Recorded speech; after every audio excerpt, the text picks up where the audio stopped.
चलें। हेलो बच्चों, तो कैसे हो आप सब लोग। आई होप आप सभी लोग अच्छे होंगे। दोस्तों, मेरा नाम मयंक कुमार और मैं MIT क्लासेस के यूट्यूब चैनल पर आपका स्वागत करता हूं। कल वाली वीडियो के अंदर हमने प्राकृत संख्याएं, पूर्ण संख्याएं, पूर्णांक, परिमेय और अपरिमेय संख्याओं के ऊपर चर्चा करी थी। और आज वाली क्लास के अंदर हम उनसे रिलेटेड ही जो प्रश्नावली है उसके बारे में चर्चा करने वाले हैं। तो बिना किसी देरी के वीडियो को स्टार्ट करते हैं और पहले क्वेश्चन से स्टार्ट करते हैं। क्या शून्य एक परिमेय संख्या है? क्या इसे आप p बटे क्यू के रूप में लिख सकते हैं, जहां p और q पूर्णांक है और q is not equal to 0। ठीक है, तो देखेंगे कल वाले वीडियो के अंदर ही मैंने बताया था कि 0 जो है वो एक परिमेय संख्या है, क्योंकि उसका p बटे क्यू का रूप होता है। एक बार और देख लो।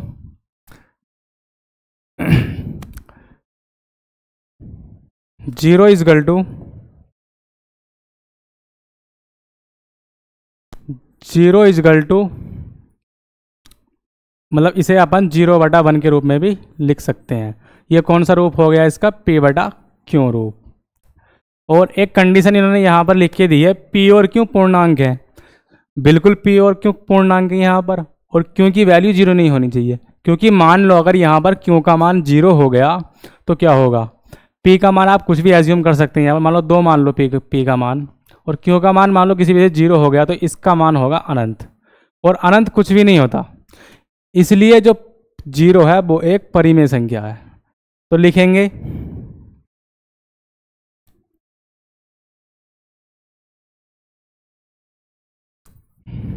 क्योंकि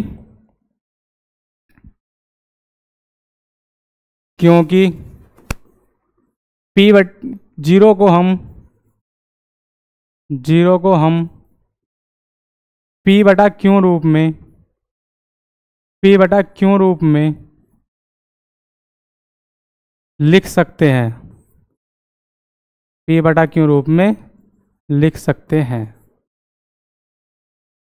इसलिए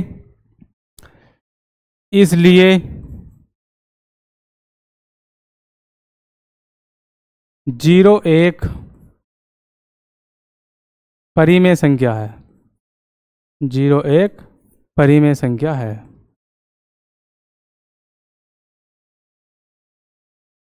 ये था पहला क्वेश्चन। अगला क्वेश्चन देखेंगे।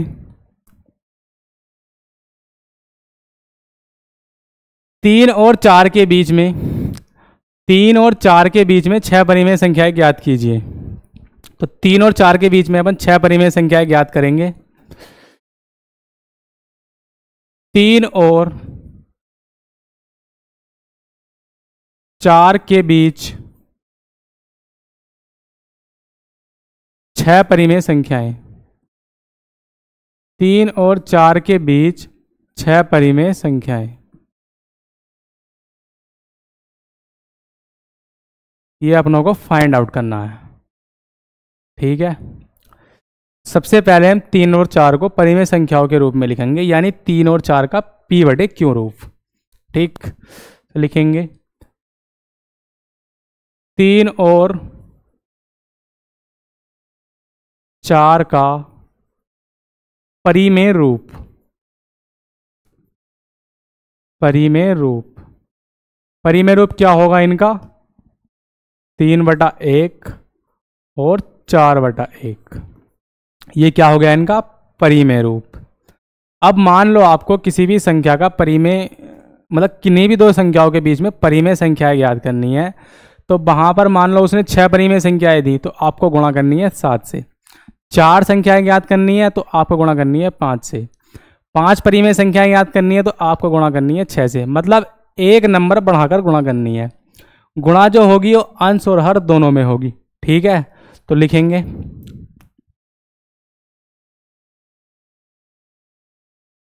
3/1 और 4/1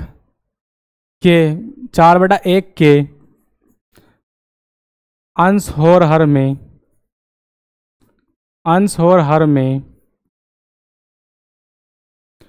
7 से, अंश और हर में 7 से गुणा करने पर, अंश और हर में 7 से गुणा करने पर गुणा करेंगे दोनों के अंदर। 3/1 गुणा 7/7, 4/1 गुणा 7/7,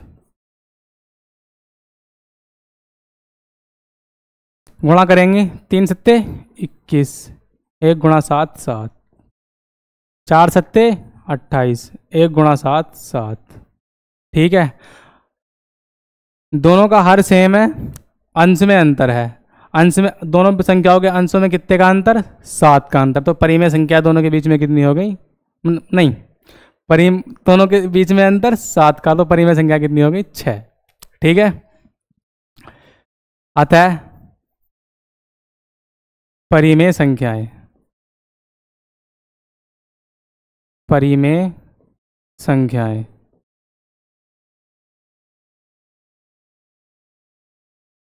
21 के बाद क्या आएगा? 22, 22/7, 23/7, 24/7, 25/7, 26/7 और 27/7। कितनी हो गई? 1 2 3 4 5 6। कितनी परिमेय संख्या हो गई? 6 संख्याएं। तो ये है इसका आंसर। अगला क्वेश्चन नंबर 3।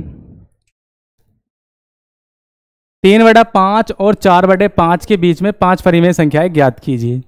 सेम क्वेश्चन ऊपर वाले की तरह है, बस इसमें इन्होंने क्या करा, 1 के स्थान पर इन्होंने 5 दे दिया इस बार। तो इसे कैसे सोल्व करेंगे देखिए। क्वेश्चन नंबर 3, 3/5 और 3/5 और 4/5 के बीच 5 परिमेय संख्याएं, 5 परिमेय संख्याएं, 5 परिमेय संख्या ये हमें फाइंड आउट करनी है। 3/5 और 4/5 के बीच में 5 से परिमेय मतलब 5 परिमेय संख्याएं ज्ञात करनी है। तो इसमें इन दोनों संख्याओं के अंश और हर में आप किस नंबर से गुणा करोगे? क्योंकि 5 परिमेय संख्याएं ज्ञात करनी है तो आपको गुणा करनी पड़ेगी इसमें 6 से। तो लिखेंगे 3/5 और 4/5, 3/5 और 4/5 के अंश और हर में, के अंश और हर में 6 से गुणा करने पर, 6 से गुणा करने पर, गुणा करके देखेंगे इसमें 3/5 गुणा 6/6 और 4/5 गुणा 6/6। सोल्व करो। 3 छंग 18 और 5 छंग 30 और 4 छंग 24, 5 छंग 30, 5 छंग 30। अतः परिमेय संख्याएं, अतः परिमेय संख्याएं क्या होंगी? हर सेम, अंतर कहाँ है? अंश में। तो 18 के बाद क्या आएगा? 19/30, इसके बाद 20/30, 21/30, 22/30 और 23/30।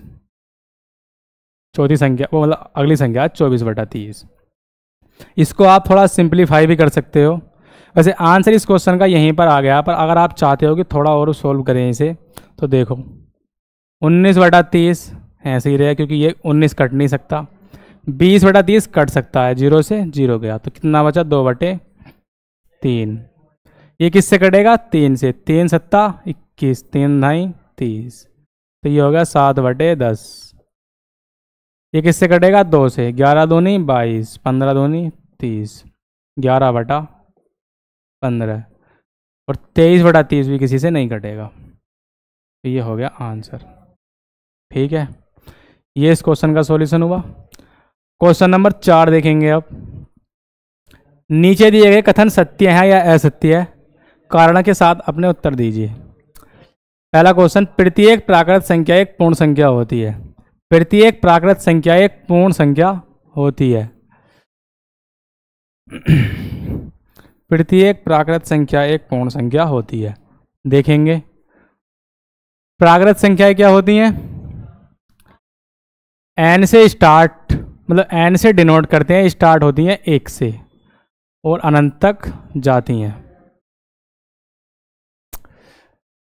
पूर्ण संख्या क्या होती हैं?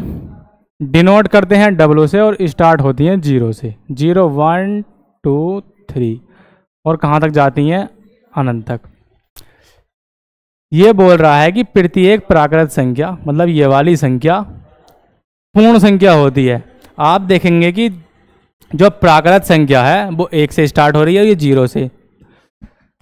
तो जो पूर्ण संख्या है उसके अंदर प्राकृत संख्या आसानी से आ सकती है, मतलब जो प्राकृतिक संख्या वो वहाँ यहाँ से स्टार्ट हो रही है। तो ये कथन कैसा हुआ? सत्य है। आप कह सकते हैं ये कथन हुआ सत्य है। प्रत्येक पूर्णांक एक पूर्ण संख्या होती है। क्वेश्चन नंबर 2, प्रत्येक पूर्णांक एक पूर्ण संख्या होती है। पूर्णांक क्या होता है? पूर्णांक होता है z। स्टार्ट कहाँ से होता है? माइनस अनंत से। स्टार्ट कहाँ से होता है? माइनस अनंत से। स्टार्ट होता है माइनस अनंत से और जाता कहाँ तक है? प्लस अनंत तक। वो क्या होते हैं? पूर्णांक।